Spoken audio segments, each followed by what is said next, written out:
Are you frustrated because you spend countless hours on YouTube trying to learn photography and you still don't feel confident with your camera? This video will put an end to that. It is an easy and honest step-by-step journey from boring snapshots to images you're actually proud of. Let's not waste your time and start with step 1, the real reason photography feels confusing.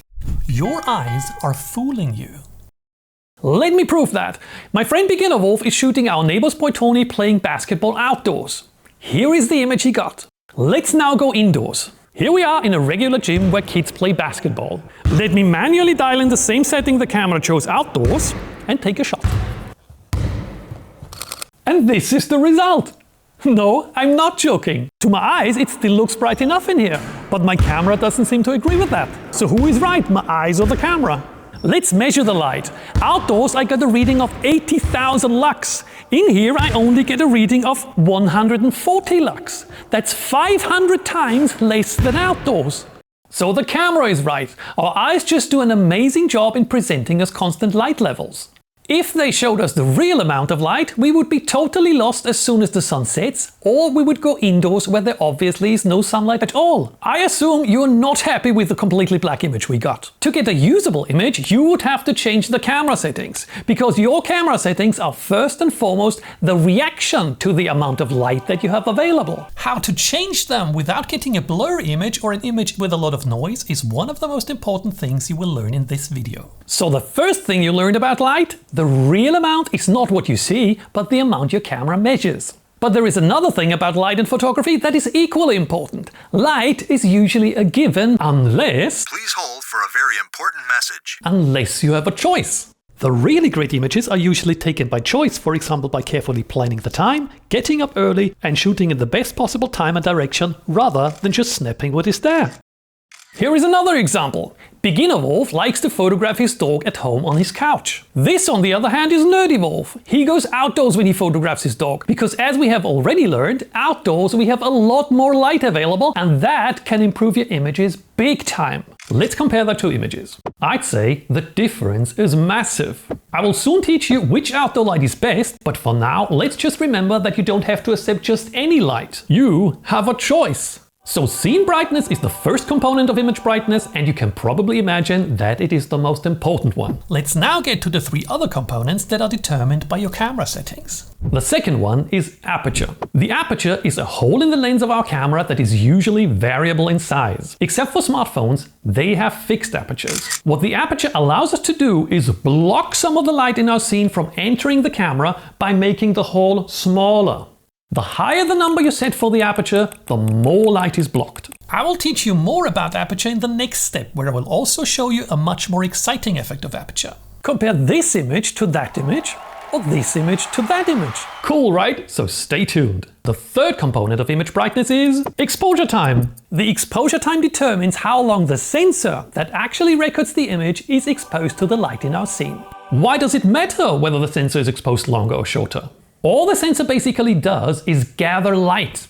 And if you give it more time to gather, it will logically be able to collect more light. Just like 2 balls in the rain. If you expose one ball longer to the rain than the other, it will gather more water. But more on that later. And here is something important for your understanding of photography. Photographers wrongly call that setting shutter speed. Let me explain. The sensor is usually covered by a shutter which prevents it from gathering light. Only when you hit the shutter button on your camera will the so-called shutter curtain be lifted to expose the sensor. While the sensor is exposed, it can collect light. But when the exposure time you set ends, the shutter will close again and finish the process of exposure. The exposure time can vary from blazing fast 1/8000th of a second to several minutes.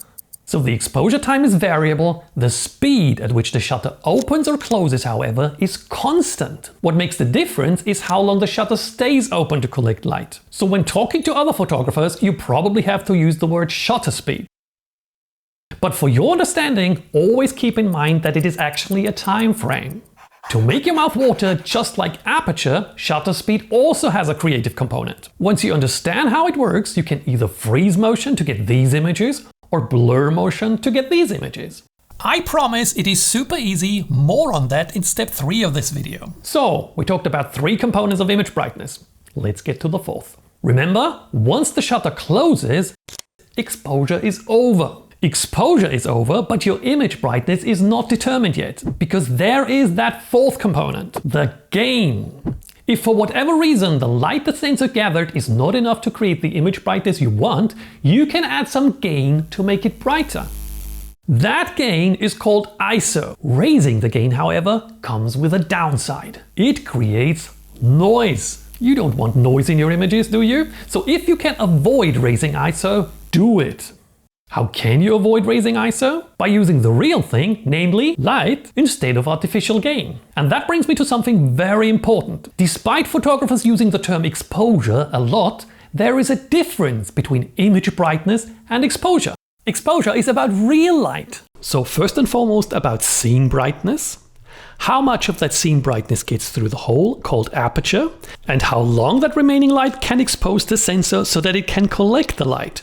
ISO, however, is neither a part of exposure, nor is it real light, because it is added after the sensor is not exposed to light anymore. So it is not natural light, but only the gain. Raising ISO is in fact very similar to brightening your images in your editing software on your phone or your computer. And I'm sure you would agree that image editing has nothing to do with exposing your sensor to light, which is where the term exposure comes from. Don't fall for a widespread nonsense in photography, the so-called exposure triangle. It misses the by far most important component of exposure, scene luminance, but lists the gain instead, which is added after the exposure already ended. That leads to a lot of confusion because beginners think photography is a magic mix of camera settings, while in reality these three settings are a reaction to the amount of light you have available. Whenever someone tells you to learn the exposure triangle, ignore him or tell him to watch this video. To replace the exposure triangle, I have created a series of better memory aids and cheat sheets that I will introduce you to throughout this course. You can print them, hang them on your fridge, on your bathroom door, or put them in your camera bag for reference. They are free to download if you subscribe to my mailing list. You can find it at wolfarmory.com or click the link below the video.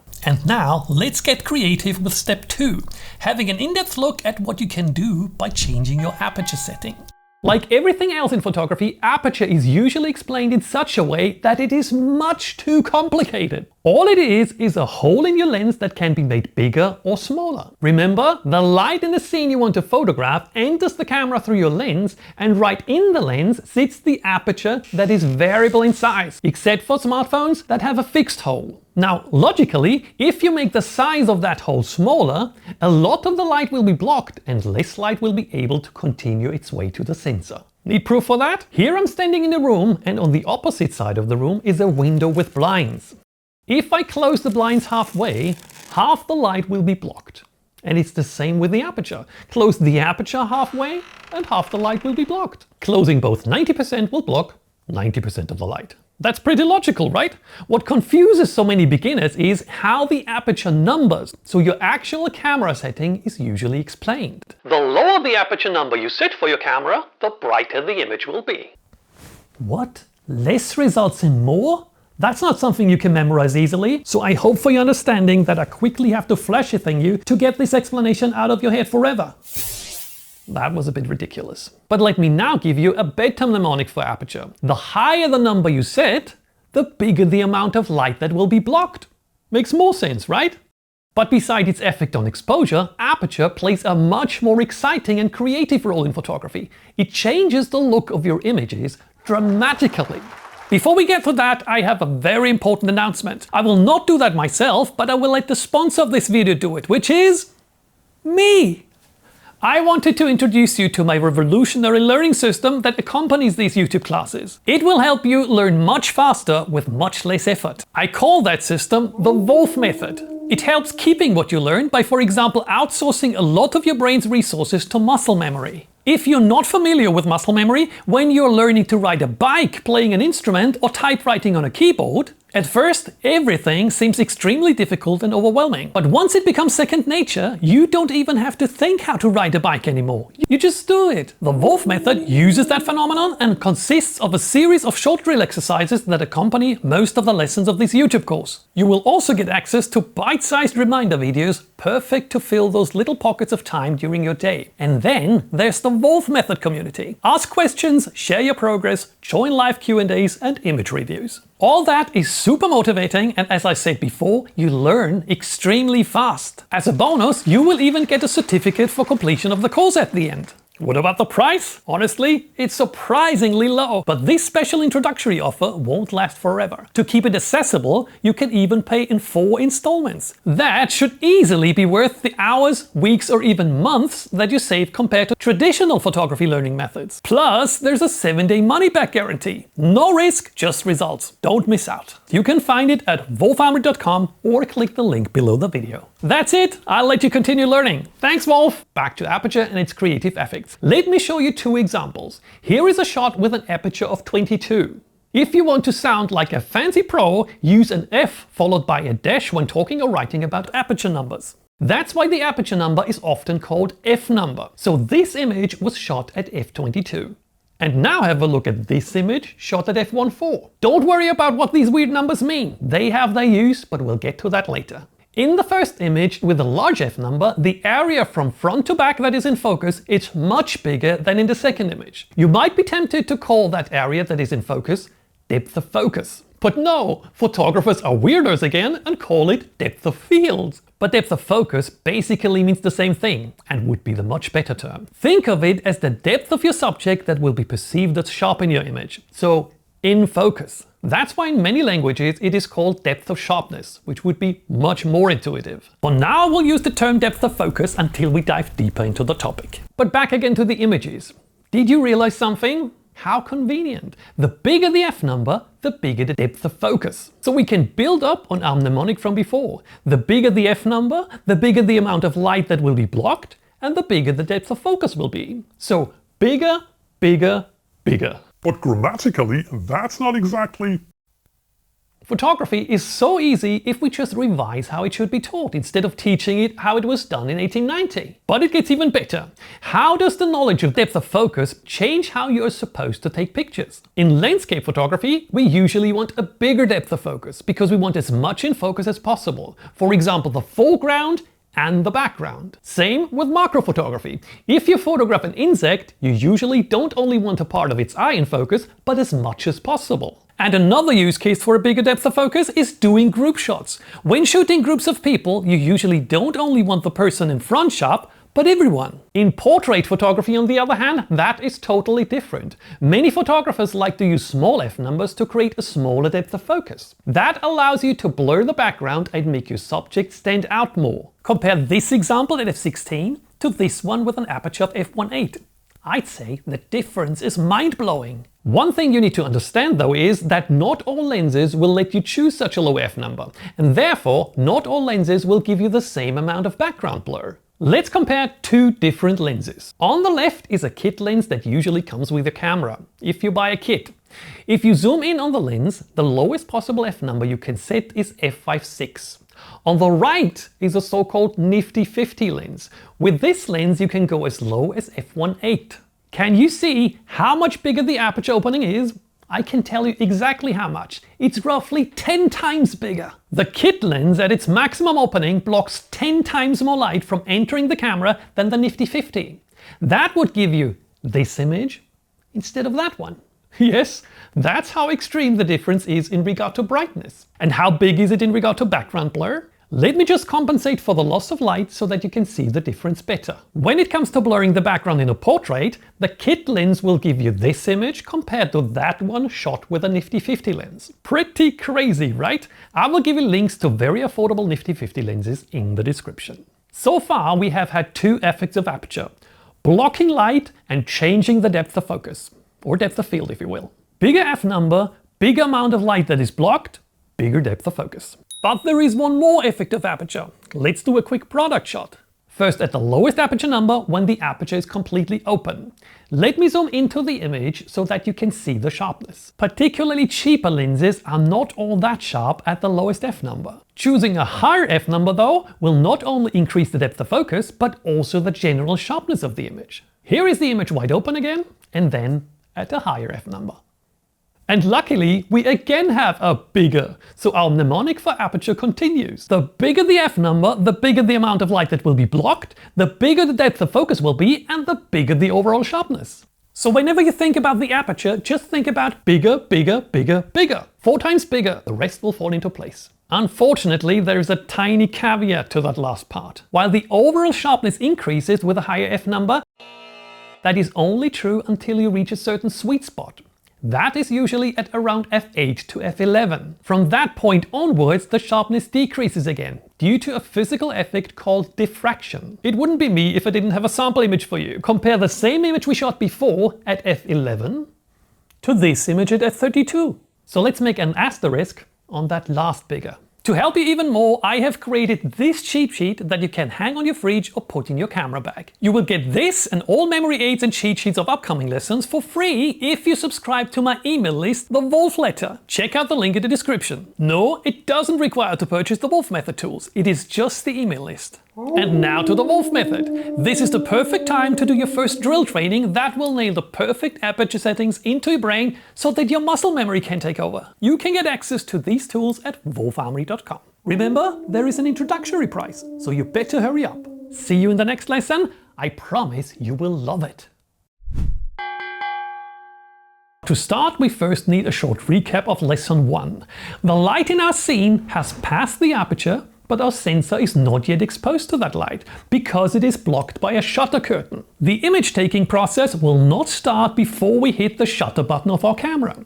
Once we do that, the shutter curtain will be lifted to expose the sensor to the light, and after a set period of time, the shutter will close again and end exposure. And now to the term shutter speed. The speed at which the shutter opens and closes is always the same, no matter what shutter speed you choose. What does change is the time it stays open. That can be a tiny fraction of a second, several minutes or even hours for specific uses. So it is all about the time the shutter stays open. If the speed doesn't change, why would you call that shutter speed? I have no idea who started this nonsense, but the correct term that will finally make you understand that camera setting is exposure time. So far so good, but why would a longer exposure time create a brighter image? That's actually rather easy to understand. Light basically consists of light particles. Any scene sends out light and therefore sends out light particles towards your camera. If a scene is brighter, it will send out more light particles. All your sensor does, again, basically is to collect these light particles. Now imagine that we're giving the sensor more time to collect the light particles by increasing the exposure time. Giving it more time to collect also means the sensor collects more light particles, so logically the image will again become brighter. If you need a memory aid, compare the light particles to snowflakes. Here I have a very simple representation of a camera sensor. If I expose the sensor to the snowfall for a very short time, the sensor will only collect a few snowflakes, and it won't be all that bright. If I, however, expose the sensor to the snowfall for a much longer time, it will collect a lot more snowflakes and become brighter. So what determines image brightness is first the amount of light, and second, for how long that amount can impact the sensor. The amount of light is determined by the brightness of our scene. But not only that, we already know that depending on our settings, the aperture may block some of the light too. And the duration the sensor is exposed to that light is determined by the exposure time. Or, as we photographers usually call it, shutter speed. Now imagine, as you have learned in lesson 2, you want an image with a bigger depth of focus. That would require you to choose a higher aperture number. Let's say that would block half of the light. That would reduce the light particles the sensor can count by 50%. So you have to pay a price for that bigger depth of focus. You get a darker image. The good news is we can compensate for the loss of 50% of those light particles by doubling the exposure time. That would still give you the same image brightness we started with. But since you chose a bigger f number, you'll get an image with a bigger depth of focus. Cool, right? But it gets even better. Before we get to that, let's take a short break and let me give you a tip. If anything I say in this photography course is too fast for you to grasp, you can of course repeat it, which I would highly recommend. Maybe try it right away. Set the speed to 75%, go back to this point in the video and repeat it. The last 2 minutes are incredibly important for your understanding of photography. I promise, repeating is worth it. The key is that you have to realize that this camera setting is about a time frame. It is impossible to understand if you think of that setting as shutter speed. However, I will not be fighting windmills, so going forward I will call it shutter speed and sometimes remind you that the correct term is exposure time. Now to the even cooler part. Just like with aperture, you can use varying shutter speeds to create a much more exciting and creative effect. Shutter speed determines whether a moving subject in your frame will create a sharp or a blurred image. And of course I want you to understand why. Here we have a car with headlights. If it stands still during exposure, you will get a rather sharp image of the car and the headlights. No matter how long our exposure time is, the car will stay there. But what if it moves while we take the image? The car will move across the frame and we get light trails. Why is that? The lens projects the scene onto the sensor, and during our long exposure time, the car will not always be at the same spot on the sensor. Instead, it will move across the frame and expose the sensor first here, then there, and so on. In the end, we don't get the sharp image of the headlights, but in this case a pretty cool shot with light trails. Unfortunately, for other subjects, the blur that is created by your subject moving is annoying. Let's shoot some images of me walking. If I use a long exposure time, I will also move across the frame while the shutter is open. Therefore, we don't get a sharp image, but rather what I'd call a motion path. You might call it a blurry mass. That is not what we want, so let's choose a shorter exposure time. Photographers would say a faster shutter speed. We started with 1/8 of a second, let's now use 1/15 of a second. That is roughly half the exposure time. Keep in mind we are talking about fractions, so 1/8 of a second is longer than 1/15 of a second. What do we get? Well, there's two things we see. First, the image isn't as blurry as before. In fact, the motion blur is cut in half, but we also see that the image is a lot darker than before. Of course it is darker, because if the sensor only has half the time, it can only get half the light particles. What can we do? You know that already. We compensate for the loss of light by telling the aperture to block less light. To be exact, we tell it to only block half as much light as before.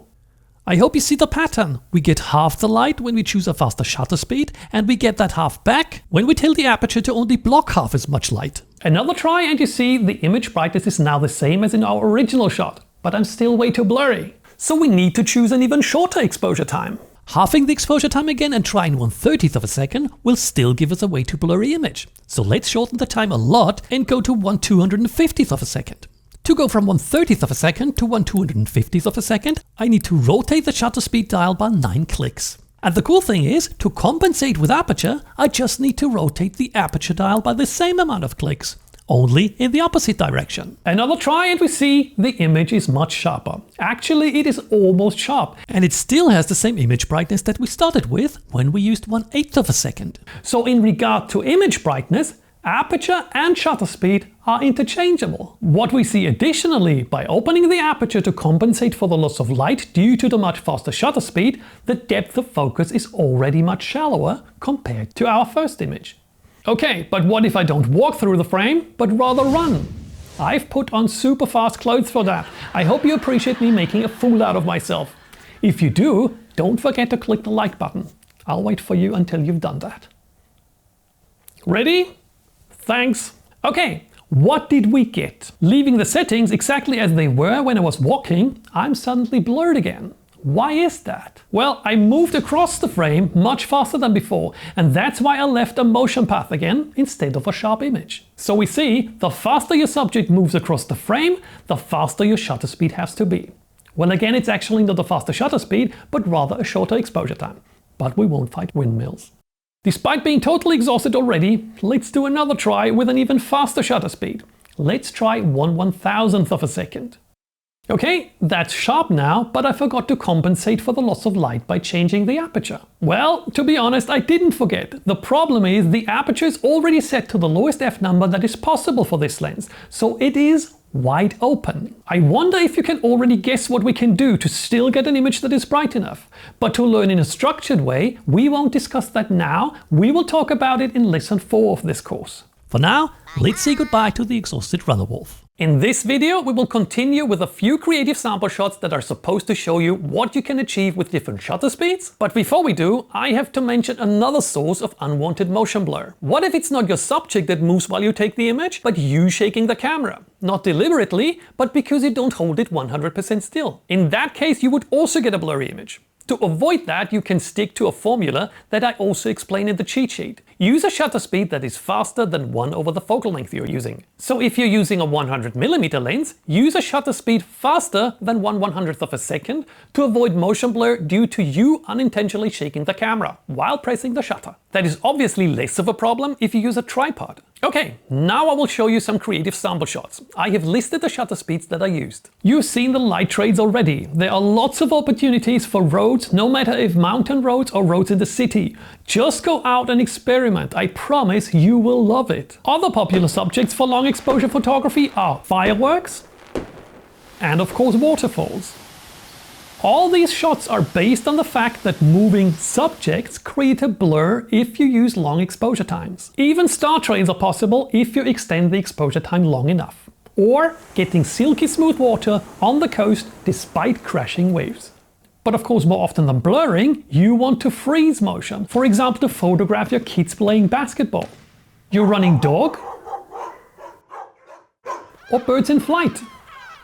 For people who are subscribed to my email list, the Wolf Letter, I have created a shutter speed cheat sheet. You can print it and hang it on your fridge, on the bathroom door, or maybe put it in your camera bag for reference. Talking about the bathroom and the toilet, studies show that 75% of Americans use their mobile devices on their toilets. That's why the Wolf method that I explained in lesson 2 also contains very short memory aid videos that you can regularly use on the toilet to repeat what you learned. And there is even more. Perhaps the most important part of the Wolf method are the drill trainings that I already explained. The next drill training is the one for shutter speed. It is the perfect tool to outsource tasks to muscle memory.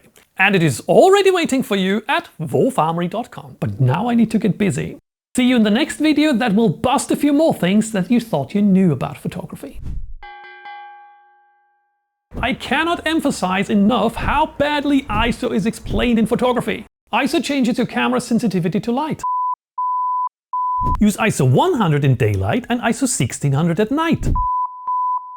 Believe it or not, that is one of the biggest reasons why you're having issues understanding photography and why many of your images look pretty crappy compared to the shots you see in magazines. In the last 2 videos you learned how aperture and shutter speed can control the amount of real light that your sensor is exposed to. Once the shutter of the camera closed, the light is blocked and the sensor is not exposed anymore. Now the sensor passes the information it collected, being the amount of light particles, to the processor of your camera. If the light was enough to get a good image brightness, it will basically store the information as is onto your memory card. If the image is not bright enough, the camera has the option to artificially brighten it and do as if it counted more light particles than were actually there. In every other area, people would call that gain or amplification, which would be super easy to understand. In photography, we call that ISO. The reason behind this is that in the past, when people were using film, an ISO 100 film was in fact chemically different from an ISO 400 or ISO 1600 film, so it totally made sense back then. But the overwhelming majority of photographers is using digital cameras. These were completely different and make the old explanation totally wrong. The industry failed to make a clear cut when it comes to teaching photography and keeps on explaining ISO as it has been doing for the past 100 years or so. Maybe we can stop the confusion now and see ISO as what it is: the gain. What does that mean? Let me quickly elaborate on what we've learned so far in regard to shutter speed, or exposure time as I prefer to call it. I divided the camera sensor into separate smaller units and each one of those units collected light particles. These smaller units represent the pixels in your image, so if you zoom into an extreme on your image, you can see individual pixels. Let's concentrate on 4 of these individual pixels. One of them collected 4 light particles, the neighboring pixel collected 10, another one 2, and this one 3. That's the raw data that the sensor passes on to the processor of your camera. As I said, if that creates the desired image brightness, the processor will leave it as is and convert it to an image that would roughly look like this. But back to the raw data. What if that is not enough light to achieve the desired image brightness? Then the processor has the option to add some gain. ISO 100 is usually the base setting of your camera where no gain is added. Now what if you set it to ISO 200 instead? There is no magic happening at all. The processor just pretends the sensor has counted twice as many light particles and just doubles the numbers. So 4 becomes 8, 10 becomes 20, 2 becomes 4, and 3 becomes 6. And after that amplification, it saves the artificially brightened image to the memory card. If you set it to ISO 400 instead, the processor would just quadruple the number instead of doubling it. At ISO 800 it would multiply the number by 8, and so on. So ISO only pretends there was more light. In reality, the light wasn't there. And that creates problems. Before we get to these, here is a quick tip to help you deal with the ISO numbers. Before I tell you that, let me just digress for a few seconds. I'm sure you understand that it took thousands of hours to create this course. If you watched this far, you probably appreciate it, and I want you to understand that the way I do YouTube, it doesn't make me rich, nor does it pay enough to continue creating courses like this. If you want to give something back to help me create more courses, there are two ways. First, you can purchase the Wolf Method tools that go alongside this course, and second, you can use YouTube Super Thanks. Click on the heart below the video to raise my motivation level even higher than it already is. Thank you so much. Back to learning photography, here's my tip on how to better memorize the ISO numbers. Hardly anybody realizes that for most cameras the ISO number in fact contains very useful information. I told you that usually ISO 100 is the base level and ISO 200 just doubles the amount of light particles. If I were a camera manufacturer, I'd just replace the two zeros with an X. So ISO 100 would become 1 by, ISO 200 would become 2 by, and so on. It's dead easy. Why make it so complicated? Many people will tell you a higher ISO will make your sensor more sensitive to light. No, that's not the case, and that's not even possible. The sensor collects light particles, just like two balls in the rain are collecting water. You cannot collect more water by making the balls more sensitive to water. If you want more water, you need to extend the time you expose them to the rain. So ISO is applied after the image is already taken, and therefore ISO has nothing to do with exposure. If you raise ISO, the sensor is still exposed to the same amount of light it has before, so the sensor is still collecting the same amount of light particles. The misinformation that is out there is leading to a major problem. People thinking that ISO makes the sensor more sensitive to light will make them raise ISO way too lightheartedly. Hey, I just raised my ISO to 3200 because I just love the fact that I can make my sensor more sensitive to light. That's what people are basically taught. Instead, you should see ISO for what it is, the gain. And the gain comes with the downside that I already mentioned in lesson 1 of this free photography course. Noise. You don't want noise in your images, so when you don't really need a higher gain, don't use it. See ISO as the ambulance. You'd only call the ambulance in case of an emergency. It is a much better choice to employ aperture and/or exposure time and let real light into a camera, because only real light can make your sensor count more light particles. If you now wonder how you can give aperture or exposure time priority over ISO, I promise the next video will enlighten you. Before we get to that, I want to tell you a secret. In the last few years, noise removal software has become better and better. Whenever you really need to set a high gain, there are tools that help you fight noise in post-production. To show you the results of two of them, here is the original, our basketball shot with ultra high ISO. Here is the result you'd get with a denoise function in Lightroom called Enhance. And here is the result from Topaz Denoise AI, a very popular noise removal software. So there are ways to improve images with noise, but you'd still get better results by avoiding it altogether by choosing the best possible camera settings. And now for some fun learning stuff. In the last video I told you that I will provide a playlist for the Lou. All of you who are enrolled to the Wolf Method can find the link when you logged in at wolfarmory.com. You can watch these very short memory aids each time you spend a few minutes in the bathroom, if you know what I mean. If you haven't yet enrolled, the Wolf Method will speed up your learning big time for very little money. For example, with the drill trainings that are created for most lessons. Still not sure? There's a 7-day money-back guarantee, so why not trust your gut and give it a shot? Your future self will thank you with better photos. So you now know most of the details about scene luminance, aperture, shutter speed and ISO. But there is one amazingly cool and helpful thing that you don't yet know. They are 100% interchangeable when it comes to image brightness. Let me start explaining what that means by having a closer look at scene luminance. Here is a part of my very popular exposure bar cheat sheet. I have listed a few possible lighting scenarios, starting with the most amount of light on the right, in this case full sun outdoors, and continuing with light in professional indoor sports arenas, professional outdoor sports, scenes lit by a fireplace or street lights, finally down to a scene lit by the full moon or a scene lit by stars only. Photographers call these units stops. The correct term is exposure value. One stop or one exposure value cuts the light in half. As you can see, if the sun partly hides behind the cloud, we lose 1 stop or 1 eV of light. Scene brightness is already cut in half compared to full sun. When it completely hides behind a cloud, we lose another stop. So that's 2 stops and we have only 1/4 of the light left. If the clouds get more dense, we will lose another stop. That's now 3 stops. Continuing that, you see that indoors in a regular gym where your kids play basketball, you usually lose 8 stops of light and only get 1/256th of the light that you'd get outdoors in full sun. Or look at the symbol for the light under the Christmas tree. There's only 1/8000th of the light left. Don't worry, you don't have to remember these. No professional photographer does that. That's why we have fancy cameras. But it helps to understand how dramatic the loss of light is. Much more dramatic than we think, because our eyes, or better said our brain, still show us a usable image. While the difference for the camera is this versus that. What's happening? Now I'll show you the next row of my exposure bars cheat sheet. You know that setting the aperture, for example from f5.6 to f8, blocks some light. What you don't know yet is that the light is exactly cut in half too. So does going from f8 to f11 or any other of these units. From f1 to f1.4 light is cut in half, from f1.4 to f2 light is cut in half again, so we are at 1/4, then 1/8, 1/16th, and so on. I sincerely hope you see the pattern. We had the same up here. We are again talking about stops.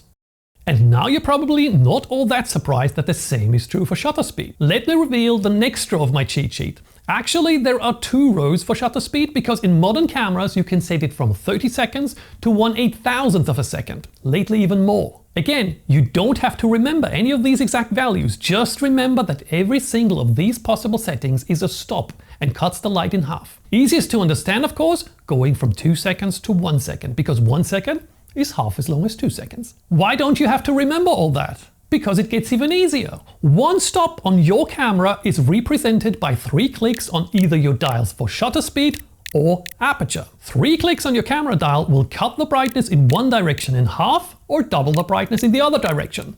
3 clicks is 1 stop.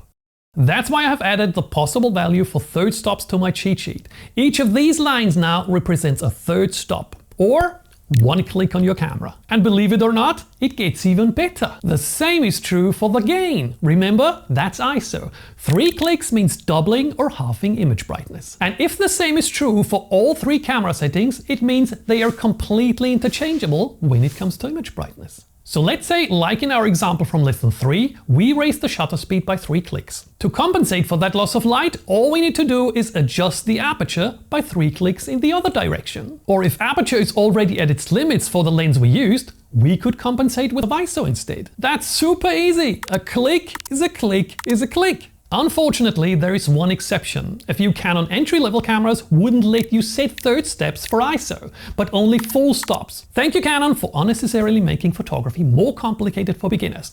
You will get a strike. But for everyone else, 3 clicks is 1 stop. No matter if 3 clicks aperture, 3 clicks shutter speed, or 3 clicks ISO. Now here's the most important part in all this. The camera settings are no magic mix, but always the reaction to this bar on top.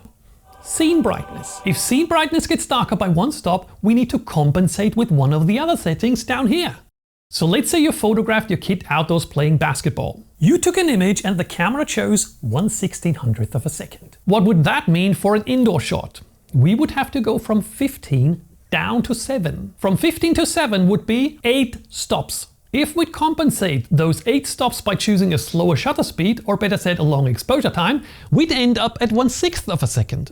That's way too long to freeze action, and we'd end up with a completely blurred shot. Since we used a lens on which we cannot set a lower aperture than f4, what else can we do? Correct, our only chance is to compensate with a gain. So that would be 1, 2, 3, 4, 5, 6, 7, 8 stops.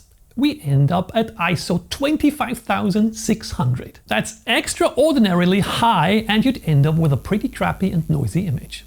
What does that tell you? In photography, we cannot always get what we want. We are hugely dependent on the light levels. If the light gets low, we have to make compromises. Getting noise in a shot like this has nothing to do with you being bad at low light photography. I often read, I need to practice low light photography because I'm bad at that. No, you cannot practice something that you can't influence. No matter how much you practice, ISO 25600 will always look crappy. Now you may wonder why you see all those fantastic NBA basketball shots in magazines and newspapers. Well, first, if you look at my chart, you see that professional basketball arenas are much better lit. They're up to 5 stops above a regular indoor gym. So when shooting a professional game, you could lower the gain by those 5 stops. That would get us to ISO 800. The difference is massive. Beside that, professional sports photographers shoot with more expensive lenses. A very popular sports lens is the 70-200 with an aperture of f2.8. Going from f4 to f2.8 will block 1 stop less light. Blocking 1 stop less light means getting 1 stop more light into the sensor, and we can reduce ISO by another stop. We end up at ISO 400. And third, they use more expensive cameras. Of course, there is a reason why they do. ISO 400 on their camera may create the same amount of noise as ISO 100 does on your camera. Now, I totally get that you don't want to spend $3,000 on a sports lens or an additional $4,000 on a camera just to photograph your kids in a badly lit gym. So let me show you at least a partial workaround. Oh wait, before I do, you still haven't subscribed to my channel. Nor have you liked this video yet. Why should I help you if you don't help me? Okay, that's better. Thank you for your support. Here is the workaround. This is a very cheap 50mm f1.8 portrait lens. f1.8, let's have a look at what that means on our chart. Starting at f4, that brings us down by 2 1/3 stop. That's 7 clicks. Let's reduce ISO by that amount. We end up at ISO 5000. Not great, but hey, we don't have an NBA arena at hand. With this 50mm lens, you might not get the same reach as you would with a 200mm lens, so you would have to get closer to the action. But why not talk to the coach and ask if you could photograph right on the field during a training session? Or why not ask him whether you could do a training session outdoors in much better lighting? I bet the other parents would be delighted to get some images of their kids. And that brings me to a very important point. I told you in lesson 1, you have a choice when it comes to lighting and composition. You don't just have to snap what is there. Control your environment whenever you can for the best possible shot. Particularly if you shoot entry-level gear, understand the limitations of your camera and concentrate on what you can do, namely going outdoors for better lighting, rather than get frustrated over what you cannot do. If that lesson seemed a bit much to grasp, let me recommend enrolling to the Wolf method. It is particularly helpful for people who don't learn technical stuff all that quick. It's not only really affordable, moreover, you get a full 7-day money-back guarantee. So there is no reason to not immediately try it. You can find the link to the Wolf method and to the cheat sheet in the description. Are you as excited for the next video as I am? I promise the excitement is worth it. See you there. Photography gets really easy when you understand that every single shot has one single primary camera setting. And that primary setting can only be either aperture or shutter speed, so only one of 2 settings. In the last few lessons, you heard a lot about image brightness and exposure, as well as how all the camera settings and scene brightness need to collaborate to create a well-exposed image. But what are the correct settings and how do you best go about shooting an image? That is much easier than you may think. When taking images, you always need to ask yourself 2 questions. The first one is there some action in your shot that you either want to freeze or blur? Actions that you want to freeze can be sports, flying birds, playing kids, but also, for example, grass and branches moving in the wind that you don't want to become blurry. Actions that you want to blur could be light trails, fireworks, water, and other cool stuff. If the answer to that question is yes, your primary camera setting is always shutter speed, or as you surely remember its correct term, exposure time. Because if you set it incorrectly, your image will either be blurred even though you want it to freeze motion, or sharp when you actually want it to blur motion. But which is the correct shutter speed? I'm sure that sounds intimidating, but if you've enrolled to the very affordable WOV method tools that accompany this course on WOVFoundry.com, you have already downloaded my shutter speed cheat sheet. And also my completely free exposure bars cheat sheet from last lesson has some symbols that help you decide which shutter speed to choose. And it is even available as a t-shirt, the wearable cheat sheet, but more on that at the end of the video. So it is much easier than you might expect. Just set the shutter speed that I listed and you can't go wrong. But how do you actually set shutter speed without getting an image that is too dark or too bright? Time for another example. Let's say we want to photograph a horse race. We want to freeze the motion, so shutter speed is our primary camera setting. You first need to set the exposure mode. There are two modes that let you choose shutter speed. The first one is so-called shutter priority. It is labeled with S for shutter on most cameras. Canon labels it TV for time value. Kudos to Canon for giving it the correct term. Okay, but which shutter speed should I choose? Let's have a look at the cheat sheet. It doesn't show running horses, but running dogs. That's pretty similar. You could basically say these symbols stand for fast actions of humans and animals. So we will set 1/2000th of a second shutter speed. We do that using the dials of your camera. The aperture is then supposed to automatically cooperate with the chosen shutter speed and create a well-exposed image. But let's see where that gets us. What? The image is way too dark. Isn't the camera supposed to set the correct image brightness? First of all, let me show you something. The aperture on my display is blinking, so there is something wrong. That's because the aperture is set to the lowest aperture number this lens supports. So we simply can't make aperture any brighter. So if we need that shutter speed and we can't open the aperture any further either, we depend on ISO to brighten the image. By default, ISO is often set to 100, which is no gain at all. That obviously isn't enough. There are two options how to change that. The first option is to set ISO to auto. When we do that, everything will be done automatically. So we set the shutter speed and the camera will automatically choose aperture and ISO to give us an image with the correct image brightness. Pretty convenient. The second option for setting ISO is setting it manually. What? I don't want to set anything manually. Don't worry, especially in this case, it is super easy. Just change ISO step by step until the aperture stops blinking. Okay, don't tell me that was difficult. Take your camera and try it. It's a piece of cake. That was shutter priority, S, or respectively TV. The second exposure mode that would let you set shutter speed is manual exposure. Sounds intimidating, despite actually being pretty simple, but we will get to that later. What I want to discuss first, what if the answer to the question, is there some action in the shot that you want to either freeze or blur, with no? Well then, shutter speed is not your primary camera setting, and that only leaves one other option for your primary camera setting: aperture.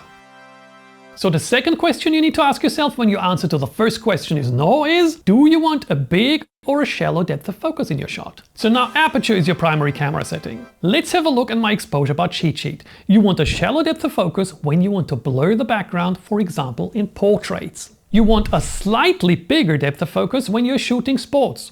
Due to the movement, the focus might not always be perfectly accurate, so a slightly bigger aperture number helps with having a bigger depth of focus. Don't go too high either, because that will eat light that you need for a fast shutter speed.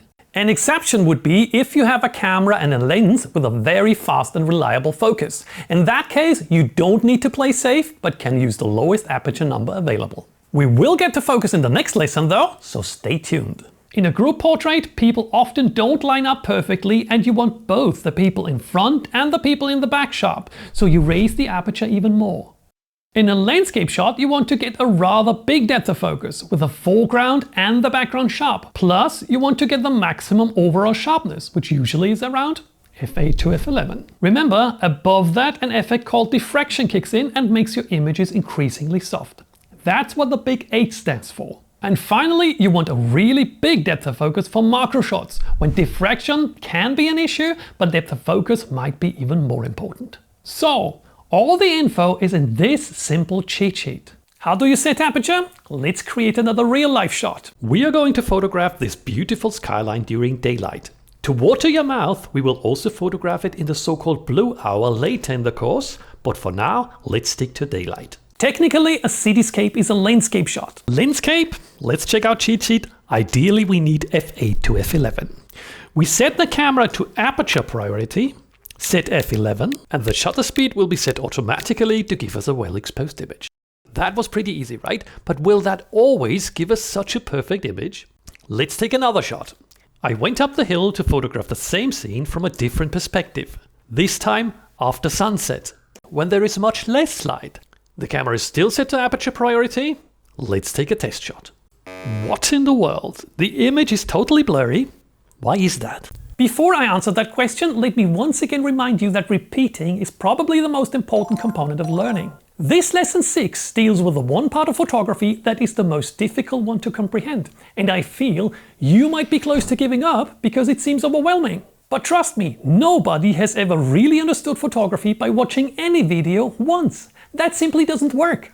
You absolutely need to watch every single video of this course 3 times to understand what I'm talking about and store the information in your long-term memory. If you haven't done that yet, it's natural that you're overwhelmed. Learning means repeating, for kids just as much as for adults. I swear, when you repeat this lesson tomorrow, it will all of a sudden make much more sense. And when you rewatch it the day after tomorrow, you will wonder why you didn't understand it in the first run. That's just how our human brain works. So if you haven't done that yet, take your calendar and set a reminder for tomorrow. I just wanted to throw that in to make you aware that your current confusion is normal. But let's continue with our blurry landscape shot. Why is it blurry? The problem is, while one camera setting is always the primary camera setting, it doesn't mean that you can ignore the other, particularly when the light levels get low. If you have a look at my cheat sheet, you see that all the symbols in the aperture bar appear twice, in the aperture bar and in the shutter speed bar. And while aperture is still our primary camera setting, and therefore the one we usually don't want to make compromises with, we must not completely forget about shutter speed, because that is where things can potentially go completely wrong. Let me check the shutter speed the camera chose for our image. It is 1/6 of a second. And now let's have a look at our cheat sheet again. Let me draw your attention to that orange 1/x with a footnote.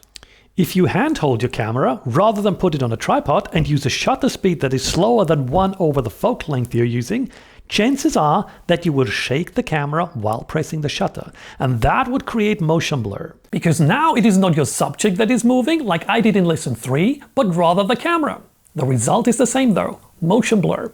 This time the complete image is blurry. What options do we have? Well, first and foremost, I could use a tripod. In that case, I wouldn't have to change any of the settings because the tripod would keep me from shaking the camera. But what if you don't have a tripod? Now it's time for some networked thinking. I told you in the last lesson that aperture, shutter speed and ISO are interchangeable when it comes to image brightness. If I want a faster shutter speed, I could, for example, raise ISO. If I do that, the image will not become brighter because the camera tries to keep the same brightness. In order to achieve that, it compensates the added gain with a shorter exposure time, or faster shutter speed as we photographers weirdly call it.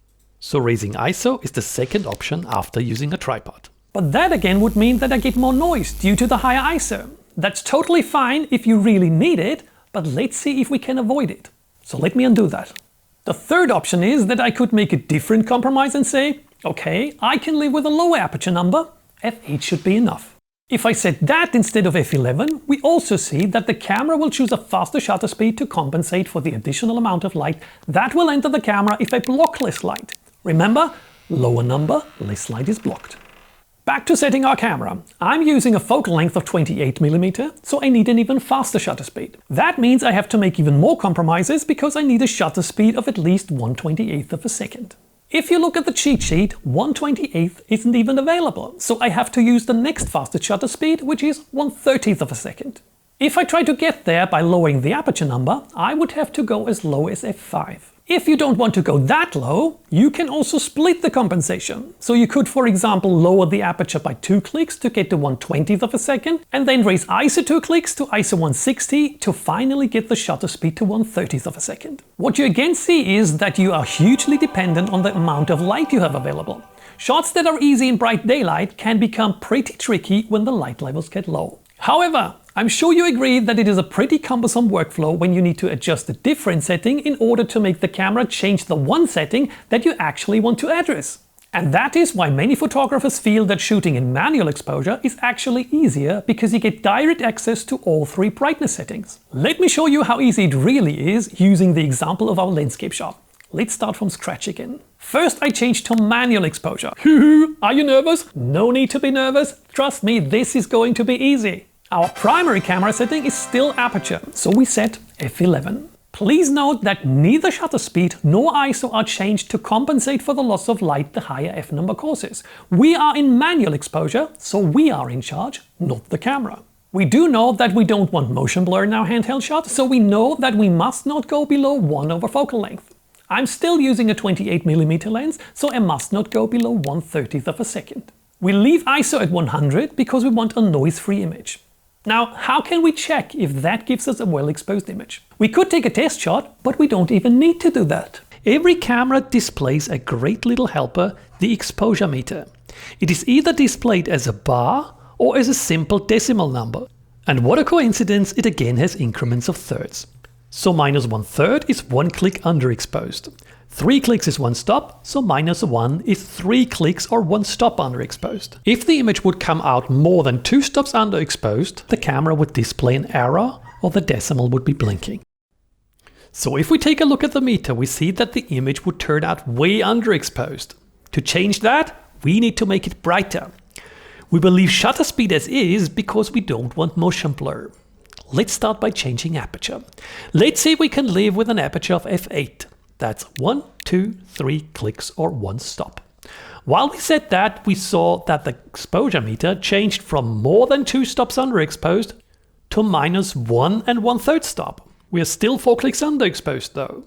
Remember, 1/3 is 1 click. So we have to raise the gain, or in other words ISO, by those 4 clicks to get the exposure meter to 0. We end up at ISO 250. Let's practice a bit more with manual exposure. What if I had a tripod and could basically use any shutter speed I wanted without shaking the camera? Pretty easy. First I would set ISO to the base level to get the least amount of noise. Then I would set the aperture to the best possible setting, f11. And now I can just play with shutter speed until the exposure meter is at 0. Don't tell me that was more difficult than fiddling around in aperture or shutter priority. One thing I hope you understand right away is just because you can manually adjust each setting individually doesn't mean you can set anything you want. The base of it all is still light, so the brightness of the scene you're photographing, or in other words, scene luminance. If the light gets low, you almost always have to make compromises, very often even in bright daylight. Now, is manual exposure always the best idea? Not at all. Don't let anyone tell you that. But if you need control over more than one setting for whatever reason, it is the fastest and easiest way. Plus, you sometimes avoid errors because you're more thoughtful about each individual setting. However, if you need to be fast, for example during a wedding when conditions change quickly when moving from indoors to outdoors, aperture or shutter priority along with auto ISO do help you to make sure that you don't miss important moments. Since I don't expect that this is the first video of the course that you're watching, you're probably not surprised that I have a drill training for you that will store choosing the right camera mode into muscle memory. And beside that, speed up setting aperture, shutter speed and ISO. Yes, that's what the Wolf Method tools are all about. Speed up your photography learning curve big time. Either way, what will help you with the camera settings, no matter if manual exposure, aperture priority or shutter priority, is my wearable cheat sheet. Check out the link in the description if you want to get the best cheat sheet for photography as a t-shirt. We have one very important information left in regard to exposure. But to give you a bit of a break from exposure, we will deal with something even more exciting. Focus. You will be surprised how changing your focus settings can improve the sharpness of your images dramatically. Let's make sure that your images are sharp and talk about focus in this lesson 7 of my free photography course. Let me start with a very helpful experiment that will show you how focusing really works. Here I have an old large format film camera. These are my subjects. I chose 2 old tungsten lights for easy demonstration. This is my lens, and that lens will project the image of the 2 lamps onto the image plane. What I would have to do to get a sharp image of the lamps is to focus on the lights. On this camera, I can move the lens on a rail, and you see, at one point, I get a sharp projection. In modern cameras, that happens automatically by moving some glass elements within the lens, the so-called autofocus. What I want you to understand is that when we talk about focus, we talk about planes. If I set the focus so that one lamp is sharp, everything that is in the same plane as that one lamp will be in focus. So if both lamps are in the same plane, both will be in focus. But if I move one of the lights back, it will get out of focus because it will leave that plane that is in focus. Now that might sound logical to you, but trust me, there is a lot of confusion about focus out there. Why people regularly get confused in this regard has to do with the next topic, so-called focus points. What are focus points? Let's take a few steps back first. Most beginners shoot in full auto mode. That's the green mode on most cameras. In this mode, the camera will focus on what it thinks might be a good idea. That might match with what you like to focus on, but it may just as well not. In full auto mode, the camera usually focuses on the subject that is closest to the camera. If we try to focus on our two lamps, it will usually focus on the closer one. But what if we don't want that? We can tell the camera what to focus on by selecting a specific focus point. You can do that in any mode except the full auto mode. On this beginner camera, I can press this button here. And then using these buttons, I can choose from 9 different focus points that are more or less arranged around the center of the frame. None of them is really placed over the second light, so I have to slightly change my composition to be able to focus on that. Now I can half press the shutter and the camera will focus on that light. In more advanced cameras, you have more focus points to choose from than in this entry-level camera. The selection does not look like this, but like that instead. The points are still scattered around the center area though, so you cannot select one that would let you focus on something that is close to the edge of the frame. That's true for all so-called DSLR cameras. I won't go into much detail on what a DSLR is, but on so-called mirrorless cameras you can get an even bigger selection of focus points that almost goes up into the corners of the frame and makes life much easier. So, choosing a focus point was pretty straightforward and gives you so much more control over your image than you had before. But how could that be confusing when it comes to the focus planes that we have discussed before? Some cameras let you choose groups of focus points rather than a single focus point. That's called a zone. But does that mean that the camera can focus on multiple focus points at once and therefore focus on multiple image planes? No! All it does is focus on the one focus point within this group or zone that is placed over the closest subject in your frame. And that is what often confuses people. Even if you choose multiple focus points, it will still only focus on one plane. You cannot focus on the front light and the back light at the same time just because you choose multiple focus points. If multiple focus points are highlighted, it just means that all of the subjects behind these focus points are roughly in the same plane. So if we bring the two lights into the same plane again, you can see that more focus points are highlighted, telling you that both subjects are in focus now. Now, I know we are right in the middle of our focus lesson, but this is where we need to digress a bit. I just told you that if you bring subjects into the same plane, they will all be sharp. And that's why we need to talk about aperture again. By now, you have engraved into your brain that the bigger the f number you set, the bigger the depth of focus you get. So for example, for a group shot, I told you that you need a bigger f number to have all faces in focus. But what if you brought all the faces into one plane? Then you can obviously choose a smaller f number and still have all the faces in focus. Why would you do that? I personally love blurred backgrounds because it gives my images a bit of a 3D effect as it separates my subjects from the background. To do that, I need to set a low f number. I totally love that, and I often shoot big groups of people with a wide open aperture. Surely, sometimes the one or the other face isn't perfectly sharp when I zoom in on my big computer screen. But there is a phenomenon that I call perceived sharpness. If the background is blurred, the person in front looks sharper than if the background is sharp. So sometimes a person that isn't all that sharp appears sharper when you look at the complete image. I very much prefer the shallow depth look over images that have all people perfectly sharp but lack that perceived sharpness that the background blur creates. I feel for the latter, I don't need a dedicated camera. I could easily use a smartphone for that. Which one you prefer depends on your personal preference. But I feel you need to know and understand that because nobody else out there seems to care about explaining that. Well, and then there is one more thing we need to talk about when it comes to aperture and depth of focus. Remember, in our aperture lesson, I told you that depth of focus and depth of field are basically the same thing, and that I will just call it depth of focus until we dive deeper into the topic. Now that you've become a more advanced photographer, it's time to be a bit more precise. And this is where our old large format film camera comes in handy again. Because depth of focus in English is technically the term for how much of your subject out here in the field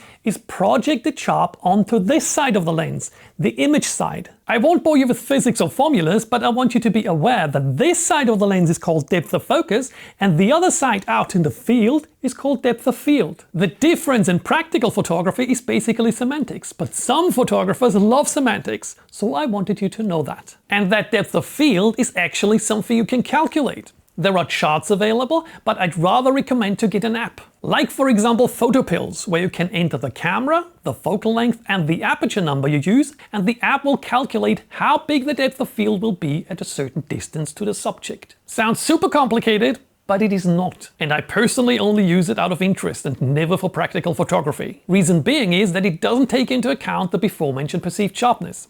And with my love for background blur, I really very often shoot lenses wide open. Okay, so much for our excursion into the world of aperture. What do you take with you from that? Bring your subjects roughly into the same plane to have them acceptably sharp despite using a very low f number. But from depth of focus we will get back to actual focus, or better said, the camera's ability to focus. Particularly newer cameras have even more options to target your subject. Most mirrorless cameras are able to detect faces and or eyes and focus on them. I cannot tell you how much of a game changer that is, particularly if you're photographing people. Most professionals will tell you that photography is not about gear, but about the photographer. That's simply dishonest, because they photograph with top-of-the-line equipment that focuses automatically on the eye of their subject and nails focus 99% of the time without them doing anything. They may concentrate on composition while you may have to struggle getting one of the focus points that are centered around the middle of your frame over the eye of your subject. And even then it might focus on the nose instead because it cannot detect the eye. So focus is something that you pay for in photography. Don't feel subpar because you have out of focus shots. It might not be your fault. More advanced cameras will get you better results with less effort. How do you make use of face or eye detection? You usually have to enable that in your camera's menu. And if you have only one person in the frame, the camera will automatically pick the face or eye of the subject even if you don't choose a specific focus point. If you want to be on the safe side, you can limit the area within which the camera is supposed to find the face by choosing a zone. I often use zones, but if there are several faces in a scene, like for example in a wedding, you want to still choose a smaller area to make sure that the camera is not focusing on the people in the background, which can happen, but rather on the bride. Even more advanced cameras will let you register faces, so that the camera will find the bride among all the people. Lately, more and more cameras have eye autofocus, so-called IAF, for birds, mammals and even insects. So technology is evolving fast here and is making focus a lot easier than a few years ago. Nevertheless, practicing to choose a focus point is extremely important, because you often need to change the point really fast. If you want to take the short route to successfully using focus points, the drill trainings of my Wolf method will help you. And the best thing is, it is much more fun learning that way. In case you don't know what the Wolf method is, lesson 2 of this course will explain why it lets you learn photography much faster than traditional methods. Okay, until now we've been focusing on subjects that didn't move much or not at all. All we have to do is half press the shutter button, the camera will focus, and then we press all the way down to take the image. But what if that changes and we want to photograph moving subjects? Okay, so we have set the focus point and maybe even enabled face detection. But let me show you something. When I press the shutter button halfway to focus on my face and then I move closer, I'm suddenly out of focus. Or what if I press the shutter button halfway and then the camera moves closer? The same. That's pretty annoying, right? The good news is that there is a camera setting that will take care of that issue. So far we have used a focus mode called AFS, with S standing for single and AF obviously standing for autofocus. So the camera will focus one single time and then keep the focus setting. That can be a big problem, particularly for fast-moving subjects. Let's consider your dog is running towards the camera.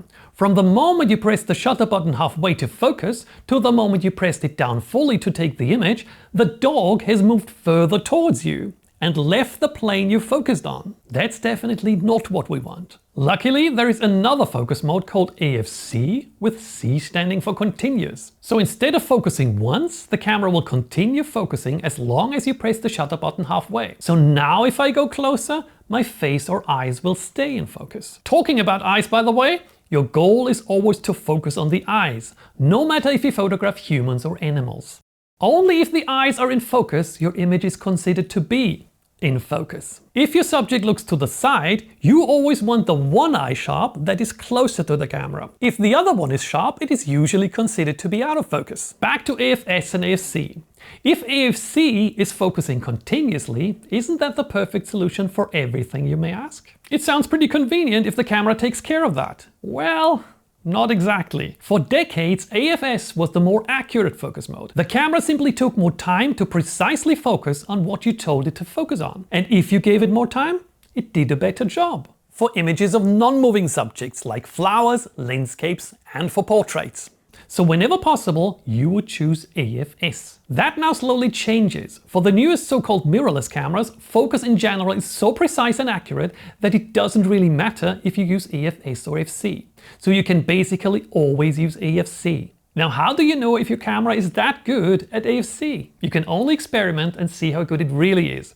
In general though, if the light gets low, cameras struggle much more. So it is a good idea to be familiar with both focus modes, so that you can change when needed. But your camera has two more very helpful settings that can help improve your focus. First of all, I want to introduce you to something that I personally don't use, but many others totally love it. The technique is called back button focusing. What is it all about? For some people, well, probably even for a lot of people, focusing by pressing the shutter button halfway and then fully pressing down the shutter button is not something they are really comfortable with. Luckily, camera manufacturers give you the option to assign a button on the back of your camera to focus, and that will free the shutter button to only release the shutter. So, focus, image, focus, image. I would recommend giving that a try, particularly if you feel that pressing the shutter button halfway is somehow tricky. I cannot tell you how exactly assigning the back button on your camera works because there are a gazillion different cameras out there, but just Google your camera and back button focus and there will be lots of tutorials on how you can do that.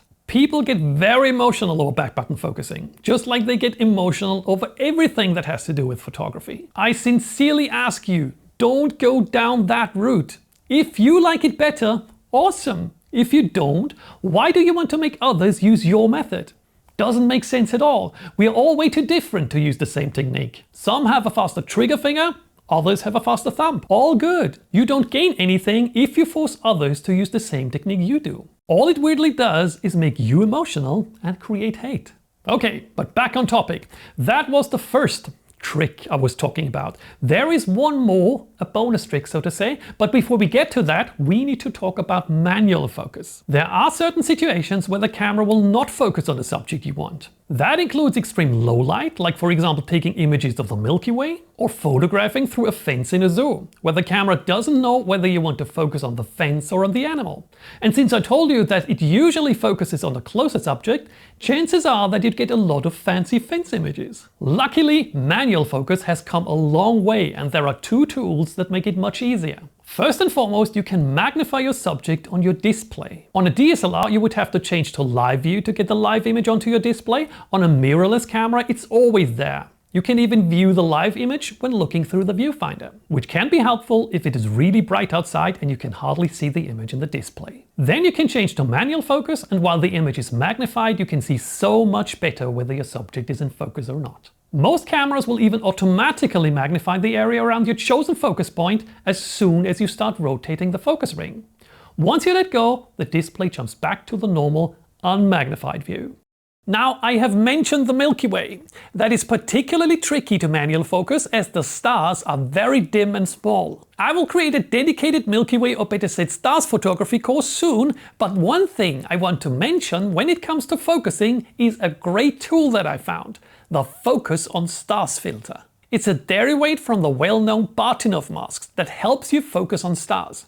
But the latter has its flaws, particularly when it comes to wide-angle Milky Way shots. If you want to make sure that your Milky Way images are sharp, have a look at this filter. But as I said, more on that in a later course. If you want to get notified, make sure you subscribe to my email list. For regular manual focus, there is another function I want to mention that is built into many cameras. It was brought into photo cameras from video cameras, the so-called focus peaking. You can set that in most cameras so that in live view you will get a colorful overlay over the edge of areas that are supposed to be sharp. Now I said that this was taken from video cameras, and that's why I wouldn't necessarily recommend it for photography. Reason being is that it is not as exact as zooming in, and it would not deliver the reliable results you really want, particularly when shooting at very low f numbers like f1.4 or f1.8.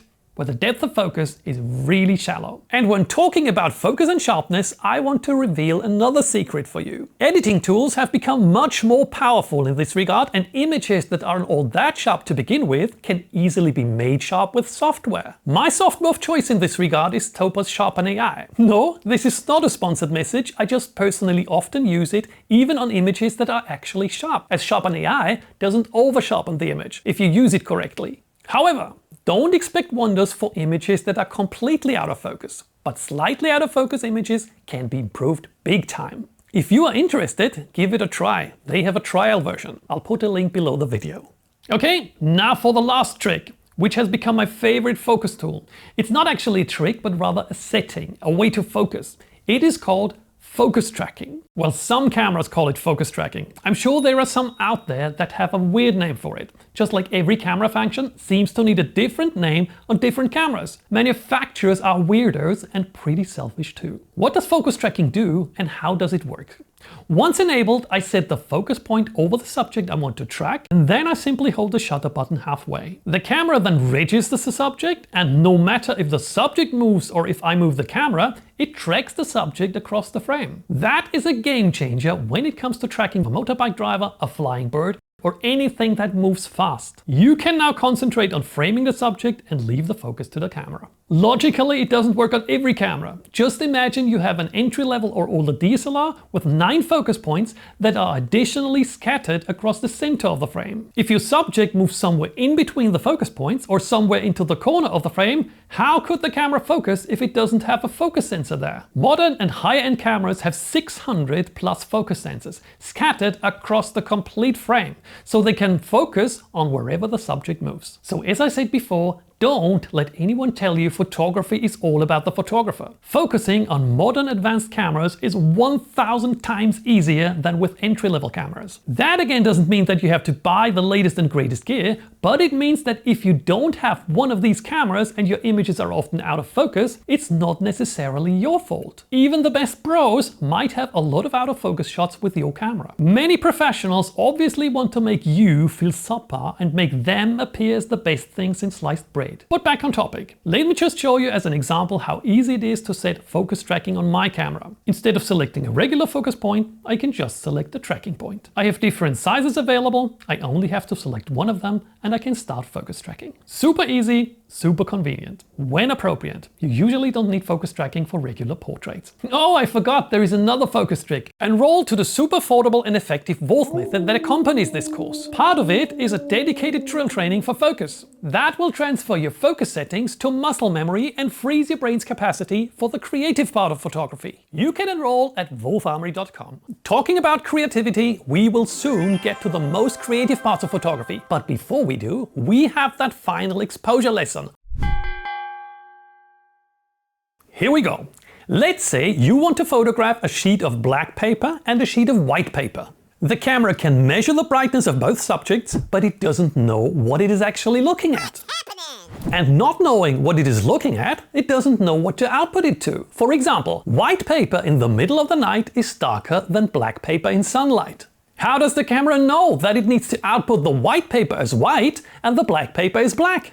The truth is, it doesn't know at all, it only assumes. And that assumption is that both the white paper and the black paper are actually grey. And that's why it will output both with the very same brightness, which is right in the middle between white and black. Why in the world does the camera think it's grey? Or to be precise, medium or middle grey? That middle already holds the answer, because that assumption is a historical average.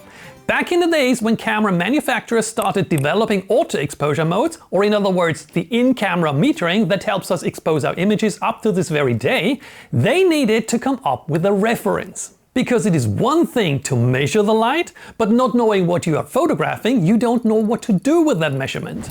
So they looked at thousands of images to create a reference and found out that the average brightness of all those images is exactly middle bright. I see you're looking at me in disbelief or maybe in total confusion, so let me quickly prove that to you. Photoshop has a function that lets me display the average of images. Let me start with a black image and a white image.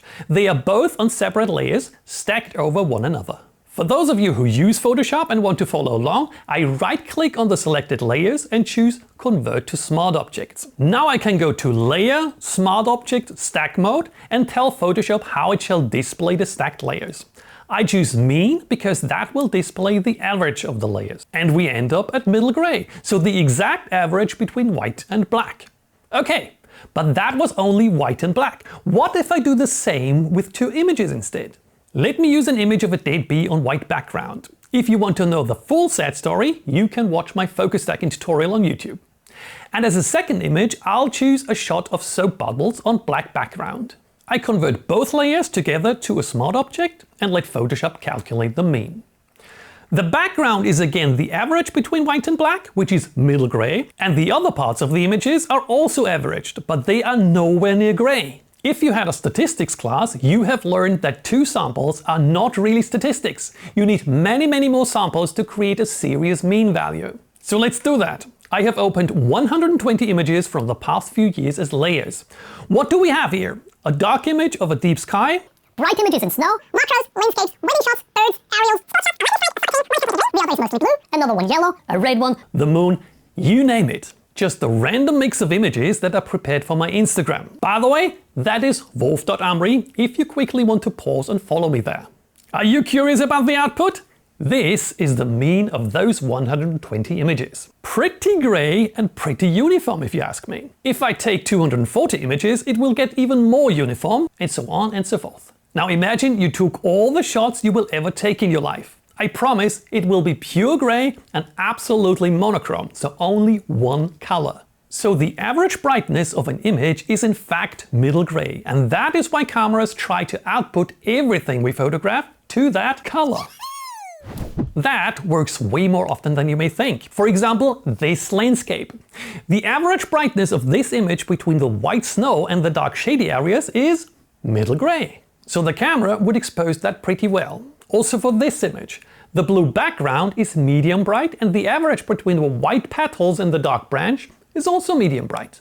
But then there are those statistical outliers like white snow or black charcoal. Outputting them as middle grey is a pretty bad idea. And that is where you as a photographer need to tell the camera, my friend, I disagree with your decision. The easiest way of doing that is a function called exposure compensation. In any auto or semi-auto mode, or even in manual exposure when using auto ISO, you can either use the camera's dedicated dial for exposure compensation if it has one, or if it doesn't, you have to press the +/- button and then use the main dial to change exposure compensation. Then you can dial in a positive compensation if you want a brighter image than the one suggested by your camera, or a negative compensation if you want a darker image. And there is another tool that helps you getting the correct exposure, limiting the area that the camera measures. For example, if you want to photograph the moon. Instead of letting the camera meter to complete frame, you can tell it to meter a much smaller area, a spot. And that's why this metering mode is called spot metering.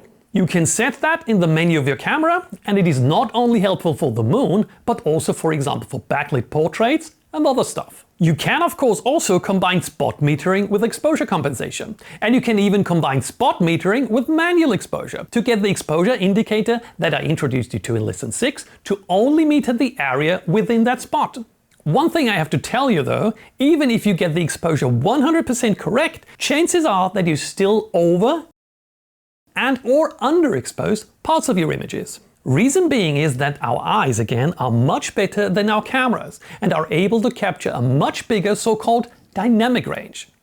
What is dynamic range? It is the number of stops. Remember, you learned about stops in lesson 5. So the number of stops a specific camera can capture within a single image before it starts displaying the pixels on the bright side as purely white and on the black side as purely black. That can be particularly frustrating when you just change from your smartphone over to a dedicated camera. because smartphones heavily edit the images in camera, which a dedicated camera doesn't do as well. What are examples where that happens? For example, shooting against the light if you have a milky bright sky and photograph a landscape against that light. The landscape will look good, but the sky will be all white. Photographers call that blown out. The same with portraits against such a sky. This happens more often than you may think, and it is something that you can avoid by carefully planning a shot and making sure you shoot in the right direction at the right time. More on that in the last lesson of this course. So far so good, but how can you actually make sure your shot is neither too bright nor too dark? I told you before that the display, while getting you pretty close, is not something you can 100% rely on. There are a few ways to do that. Most photographers will tell you to use the histogram. That is a bar graph in your camera that tells you how the brightness levels in your images are distributed. If the histogram shows more and/or higher bars on the right, it means your image is rather bright. Many photographers will tell you the image is overexposed if the histogram looks like this. Well, would you say this image is overexposed? Probably not. Similarly, they will tell you the image is underexposed if the histogram looks like this. Is my image of the moon underexposed? Nope, not really. Using the histogram to judge whether a regular image is over or underexposed needs a lot of experience, and for beginners I would not recommend using it for that purpose. What you could use it for though is to judge whether the whites or blacks in an image are correctly exposed. For example, in our image of the white paper, we rather want the paper to be almost completely white, but the image should still retain a few so-called details in the white areas. That's why we just want it to slightly touch the right side. So we keep changing the exposure until the histogram just barely touches the right side. A real-life example would be this bug that I photographed on the petals of a white flower. You want the flower to still contain some details rather than having it pure white. For your info, I have used a flash for that. I'm working on macro photography classes to teach you the ins and outs. Same with black paper. It's supposed to be almost but not complete black. So changing the exposure according to our histogram, we can make sure that there are still some details left. Unfortunately, not all images contain something that is white or black, so the histogram isn't always as easy to judge. If you're still interested, I have a YouTube video that explains it in great detail. Another helpful tool that will help you improve exposure is the so-called zebra function. Not all cameras have that, but many do. What is it all about? There are actually two ways how you can use zebras. First, you can set a certain value for the zebra and the camera will overlay the zebra pattern over anything that is brighter than the set value. If you set it to the maximum possible level, you will get a zebra over everything that is going to end up completely white in your final image. So you know you can't even bring them back in your editing software. The second way of using zebra patterns is to expose for skin tones. On many cameras you can set a certain zebra value and everything within the value will show a zebra pattern. I have set mine to 70 to expose the skin of my wife. Now when I set my exposure, I try to get the zebra pattern over the brightest parts of my wife's skin. That will make exposing skin tones a breeze and you will always have perfect exposures on faces. Luckily, we have a beautiful variation of skin tones on this planet. If you photograph black people's skin, you should set zebra to around 50. However, zebras work slightly different on different cameras, so I'd recommend getting your manual or googling your camera name, zebra and exposure to find the best information. One last thing I want to mention about exposure and metering is using spot metering to meter faces. If you shoot against a bright background, metering the complete frame will get you a dark face and a medium bright background, because the camera doesn't know that you want to concentrate on the face. Now, if I set the camera to spot metering again and let it meter my face, the exposure will concentrate on that and basically ignore the background. That again could lead to a totally overexposed background. Not everyone's cup of tea either, and there are workarounds how to avoid that, but I need to ask you for some patience. I will introduce you to those in the last lesson of this course that is all about light and lighting. Either way, as you may have realized, my skin is that of an old white man, and the brightness of white people's skin matches pretty well with the brightness of a so-called grey card. That's why spot metering works well for white people. That has nothing to do with camera manufacturers being racists, but just with the coincidence that the brightness of white skin is similar to medium grey that is so important for exposure. But what if the skin of the people you want to photograph is not white? Why not just try that? I have invited Austria's best triple jumper to this lesson. Welcome to the fabulous Andy King, the King. Thanks for modeling for us, Andy. Thanks for having me. Let's do something great.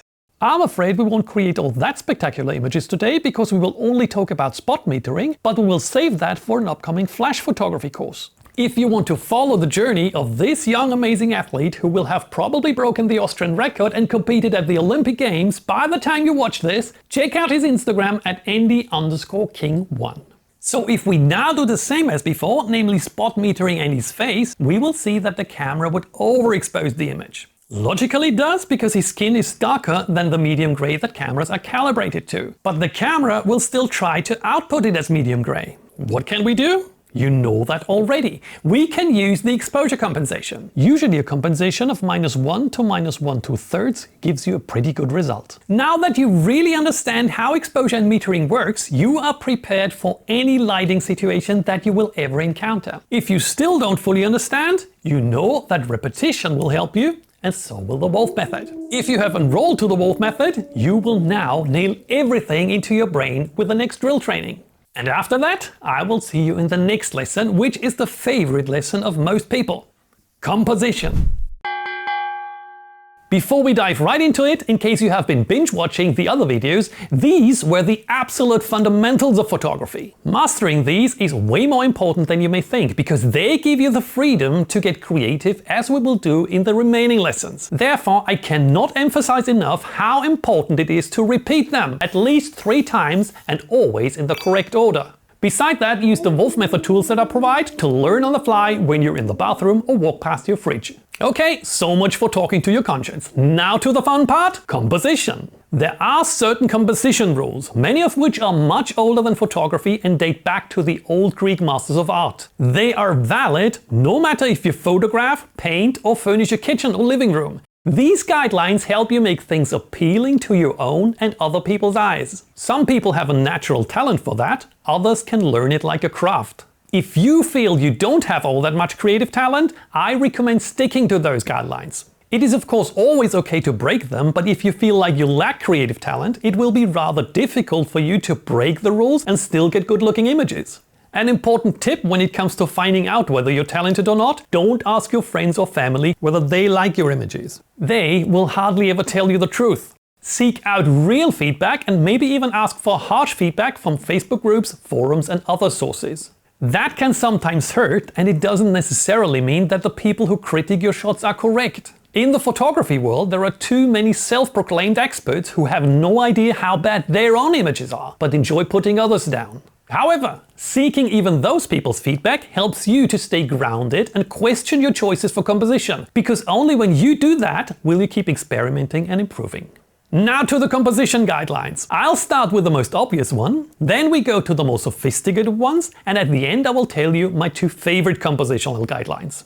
Composition rule number 1: fill the frame. This is what you would see many beginners doing. Concentrating on so many other things like exposure, focus, etc., they don't have much brain power left for composition and place their main subject, which is the faces of the people they photograph, dead center. That is again why it is so important that the camera settings, focus and everything else becomes second nature. If it does, it will free your mind and you can concentrate on not making these mistakes.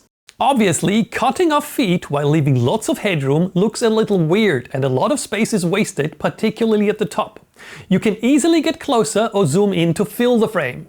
A little space on top is okay, but not too much. Composition rule number 2: keep your horizon level. That might sound obvious, but this is probably the most unintentionally broken compositional rule. Particularly when you're on the lake, the ocean, or if there are lines in the frame that are obviously supposed to be vertical. Use these lines to make sure your image is level. Many cameras have little helpers built in. The only issue with most of them, they will only show you that the horizon is off when you are past 1 degree. And 1 degree is a lot when you're shooting the sunset at the sea, so make sure you are aware of that. Composition rule number 3: pay attention to your background. The background is part of your image just like your main subject is. Anything that is drawing attention away from your main subject without helping you tell the story of your image is to be avoided. Whenever you can, remove anything that is distracting or grows out of your subject's head or limbs. You can either physically remove these things, or you can change your position to shoot in a direction where the background is less cluttered. One thing regarding backgrounds. Photography is a lot about opportunities. If you can photograph at a big international sports event, it is much easier to get good images than when you're shooting a local meeting. Simply because the background itself is much more interesting. So when shooting things like that, don't get frustrated because your images don't look as good as the ones you see in magazines. Try to choose your point of view in a way that the background merely gets irrelevant and your subject stands out as good as possible. Composition rule number 4, the rule of space. Almost every subject has a direction. Whether it's the direction it is looking towards, facing towards, or moving to, it has a direction. Always leave more space in the direction your subject is moving to than in the opposite direction. It just looks weird when a car on the road is facing the edge of the frame and has nowhere to go, unless there is a valid reason to frame it like that. For example, if your image is supposed to tell the story of a very old car that has most of its life behind it. Also, picturing a car's emissions or placing text behind the car could be a reason to break the rule of space. Composition rule number 5, the rule of thirds or the golden ratio. We've been talking about not placing a subject's head dead center vertically, but the same is true for the horizontal position. Placing a subject off center will make your composition much more pleasing to the eye. There are 2 guidelines on where to place your subject. The easier one is the rule of thirds. You can display grids of thirds in the viewfinder of most cameras, and if you place your subject on one of those grids, you will automatically get a better composition. The more sophisticated rule is the golden ratio. It has its origin in ancient Greece and it can be found in architecture, art, and even in nature like the Nautilus shell. It is considered to be a natural balance of ratios, but since there are usually no lines for that in a camera, which still surprises me after all those years, you have to merely eyeball it. If you place your subject at the ratio of 1 to one side and 1.618 to the other side, you will probably find out that all of a sudden your composition looks even more pleasing than with the rule of thirds. It's almost like magic, so please try it. But don't start measuring your frame. You can eyeball it easily once you get a bit used to it. A disclaimer again. While this particular rule works very well, it is still a guideline. There definitely are situations when you want to break that rule. For example, when you want to photograph a Christmas card and you need to leave room for text. Also for magazine titles, etc. You often need to keep in mind where you want to place the text. But as I said, learn the ratios and use the ratios before you break them.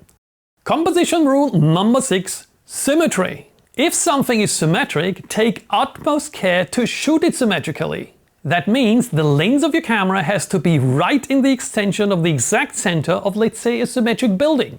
And with exact center, I mean exact center. Even a few inches can totally screw your image. Then find the center of the building in your viewfinder or monitor and place it right in the middle of your frame. Only then will you be able to get a really great image. Everything else will look skewed. If you don't have enough time to find the exact position, it's better to step quite a ways to the side and shoot in an angle than symmetrically. Composition rule number 7, perspective. All too often we shoot from the same perspective, standing upright and just holding our camera at eye level. That's probably the most boring perspective you can shoot in, because that is the perspective everyone is used to. Getting down on your knees already gives you a slightly different perspective, but where it gets really interesting is when you get down on the ground. In the past that was cumbersome because it required you to lay on the floor. These days, with tiltable displays, that has become a breeze. The same is true for holding the camera higher up. I admit it is not always easy to see anything on a display in bright daylight, but you should at least give it a try to have more variety and more interesting compositions. Perspective is particularly important when photographing kids or dogs. Getting down to their height gives you a much better image than shooting from the top down. Same is true for sports. Getting lower when, for example, shooting high jump will make the jump look much higher. Composition rule number 8, triangle. This is a rule I never pay all that much attention to. If you look at most examples on the web when you search for triangle composition rule photography, they really look made up. As if people after the shot try to add a triangle into an image to kind of explain the rule. Look, a triangle. That could of course be me not being artist enough to see that. Oh, another one. But to me, the triangle rule doesn't do much in regard to composition in photography. What I do care about though is that I try to make important subjects of an image to start in the corners of a frame. So for example, if I photograph a road or a mountain valley, I try to get the edge of these into one of the corners. Composition rule number 9, leading lines. This composition rule is extremely powerful when it comes to drawing the viewer into the image. Anything that will help you achieve that could be called a leading line. That could be a road, a path, a small stream, stairs, etc. But leading lines can also be lines that your main subject moves along. This is one of the most powerful, but also one of the easiest composition rules in photography. Give it a try, it's not difficult to find a road to practice on. Just make sure to stay safe. Before I tell you rule number 10, I owe you my favorite composition guidelines. Number 1 is the golden ratio and number 2 is perspective. I really love to shoot from the ground up. Just using these two guidelines for your shots will immediately change the look dramatically. Okay, on we go. Composition rule number 10, light and shadow. This one is super powerful. Light changes dramatically depending on the location, the time of day and direction you're shooting in. But since this is such an important topic in photography, I'll dedicate a complete video to lighting. Before we get there, let me introduce you to the CCT, the coffee composition trick that will improve every single one of your images big time. Unfortunately, it is only available to people who have enrolled to the Wolf method at wolfarmory.com. See you in the next lesson, my favorite lesson of all, which is all about light and lighting. Let me first show you a few image comparisons. Which image do you like better, the left or the right? Here's the first image pair, the second one, and the third. What do they all have in common? One was shot while I was there, and the other one was shot because I went there to shoot. And you've probably already guessed what the difference is. The light. The building in the wrong time and in the wrong weather looks just incredibly boring. In a beautiful sidelight, on the other hand, it looks spectacular. The portrait at noon creates a lot of hard shadows in the face, while the same shot at the very popular golden hour is 1000 times better. And the landscape where I was shooting against the light looks super dull, while it looks breathtaking when the light comes from the side. That's why many photographers say Photography is all about light. Not only in regard to exposure, but just as much when it comes to using the light at the right time of the day to create photos rather than take snapshots. And that use of the right light differentiates awesome images from mediocre or even bad shots. Unfortunately, while many photographers say photography is all about light, they don't tell you what that actually means. I want to change that and tell you how to get these awesome shots other than by pure incidence because you've luckily been at the right time at the right place. The secret is planning and dedication. Let's first talk about landscape photography. The worst light you can get for landscapes is when the sun is rather high up but the mountain is in the shade, so you're shooting into the direction of the sun. Beginner Wolf does that all the time because he just shoots the images when he happens to be on a location. When Nerdy Wolf wants to take images of beautiful landscapes, he starts at home with planning. Let's say he heard that a specific mountain is beautiful. He would then do a Google image search for that mountain and scroll through the results. He would take a closer look at the best shots, try to analyze from where they could have been taken and from which direction the sun came to create that specific look. The 3D view on maps.google.com is very helpful in this regard. Then he would look at PhotoPills, an amazing photography planner app, to understand at what time of the day that must have been shot. Many landscape shots are taken during sunrise or sunset during the so-called golden hour. But in some locations, sunsets are amazing, but sunrises are boring, and vice versa. You have to know when the right time is to get that perfect shot. Last but not least, Nerdy Wolf would try to come up with an idea how to not get that exact shot he saw on Google, but a different, maybe even better image. Maybe with a long exposure shot that would blur the clouds, or put a tent there as a prop. That of course has become difficult because in a world with 8 billion people, almost every angle has been photographed. Don't let some nerds tell you that copying images in the sense of replicating what you saw in another image is the worst thing you can ever do. Now Nerdy Wolf has an exact idea of the image, he knows the exact location and the time of the day.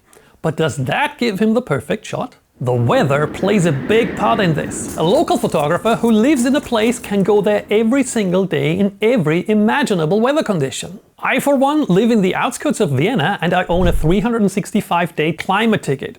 It takes me 20 minutes to get to the most spectacular locations and I can go there whenever I want, without even paying separately for it. So despite me not being the best photographer in the world, it's hard to beat me in regard to Vienna photos if you just come here for a vacation.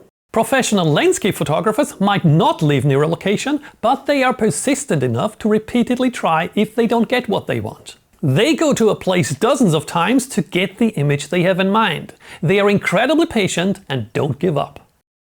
So logically, beginner Wolf's shot of the very same area doesn't look all that great compared to nerdy Wolf's shot. He just doesn't have the time or budget to go to a location 10 times just to get one single shot. He also didn't plan because he knew on a family vacation getting to a location at the perfect time might not be an option. But we can't blame him for that. We just need to keep in mind that professional photographers and beginners don't have a level playground in this regard. Maybe have a look in your area where you are the local photographer and you can go to a location every day whenever you feel the weather is perfect. That could, for example, be the flowers in your garden or on your terrace when you photograph macros of insects. Or why not get creative with a puddle after the rain? Or what about shots of trains with motion blur?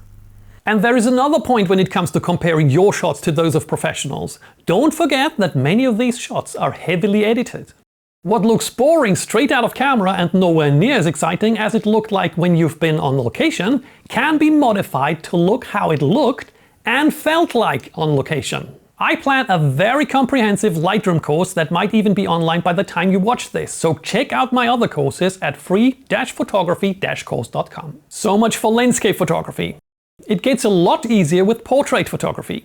Yes, the time of day plays a big role in that too, but luckily in this case there are workarounds. First and foremost, you can change the location more easily. You cannot change the position of a mountain to bring it into better light, but you can change the position of a person in a portrait. If you have to shoot in the middle of the day, don't go into the harsh sun, but go into the shade instead.